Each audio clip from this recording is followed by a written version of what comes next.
So I was speaking with my dad a few days ago, and I was just asking him questions about his early life before he became an engineer, just because I was curious. My dad really likes playing cricket, and if you don't know what cricket is, it's basically like baseball, but instead of the bats being like rounder, it's a flat bat, and the ball has to bounce before the batter hits it, and instead of bases, the batters just run back and forth. That's not the whole game, but that should give you a clear enough idea. My dad is the captain of our local team, and even at this age, he still runs and dives for the ball, and he bats really hard. He still has a lot of passion for this game, and he's had it since he was a kid. So I asked him if he ever dreamt about being a big cricket player in the future. And he told me, I never really thought about being a big player. I always just thought about it as a hobby. And then he had a realization that he didn't even really have any dreams growing up because his parents always just assumed he was going to be an engineer, and because of that he also assumed that too and didn't think about anything bigger than that. And I was shocked hearing this because personally I've had so many dreams, right? At some point I wanted to be a famous musician. At some point I wanted to be the president of the US, and it kept fucking changing, and now my dream is what I'm doing right now. There are so many retarded, unambitious, lazy fucks who still have big dreams. They just don't have the willpower or discipline to pursue them. So it's crazy that there's ambitious people out there who never had any big dreams. And my dad is ambitious. He was the first in his friend group to come to America and get a job here. And he single-handedly supports our family. So with that much work ethic and ambition, it's just crazy that he never really thought about anything bigger than engineer. So literally, I'm telling you, next time you see your parents, go ask them, did you have any big dreams growing up? And some of them might say yes, but some of them might say no. Some of them might not even have thought about if they had dreams when they were little until you ask them that. And if they did have dreams, they probably didn't pursue them because of a combination of how they were raised, their own choices, and you.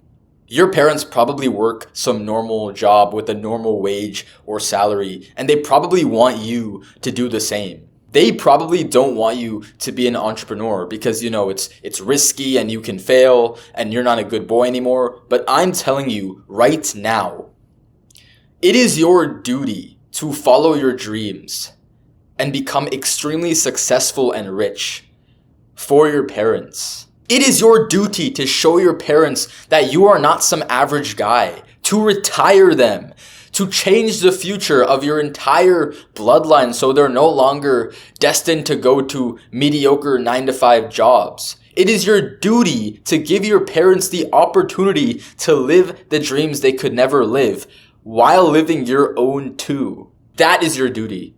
And to achieve that, you must not contract the Hobbies Disease. The Hobbies Disease plagues your mind into believing that any activity you really enjoy should become a hobby, something you just do once in a while because making a living out of it is too risky. And any activity that you're just okay with and is safe for making money should be your work, your job.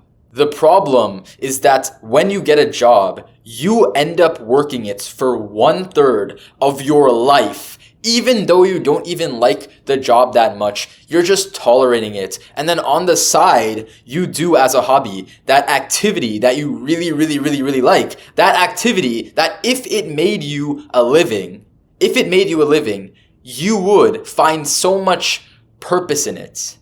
That would be your work. And you would make a shit ton of money. There's just risk to it. Just a little bit of risk to it. So because of that, you constrain it to a hobby. Something you just do like once a week. You can only do it once a week for just 15 minutes because you're so busy with the work you don't even like. Look how evil this fucking world is now, where people are forced by society to get some shitty modern slavery job and work it for the rest of their lives just to live. That is absolutely wrong. The prognosis of the Hobbies Disease is a mediocre, tolerable existence. You will die with regret that you didn't follow your dreams in your life and instead you chained yourself to some okay 9 to 5 job. You would be thinking that if you could live your life all over again, you would have went and followed your dreams. I guarantee that. So what is the treatment of the hobbies disease? It is the understanding that if you work hard on anything, you will be successful. And Andrew Tate actually said this. He said that he's never seen a man work incredibly hard, work harder than everyone else, and not get everything he wanted. There is a huge chance that you have a big dream that you're always thinking about and you really, really want to achieve. But the problem is you can't get off your lazy ass and get to work on it. And work on it every day like your life fucking depends on it.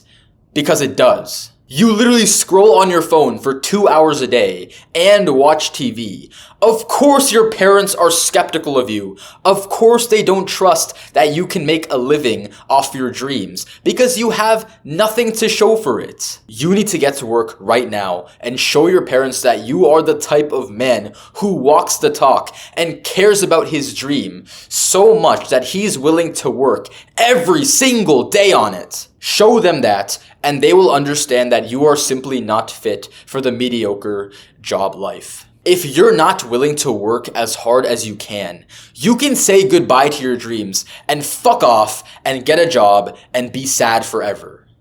That is your choice. But I know very well that you don't want to end up like that and contract the hobbies disease. So you already know what you need to do. Get to work. This video won't change your life. You will.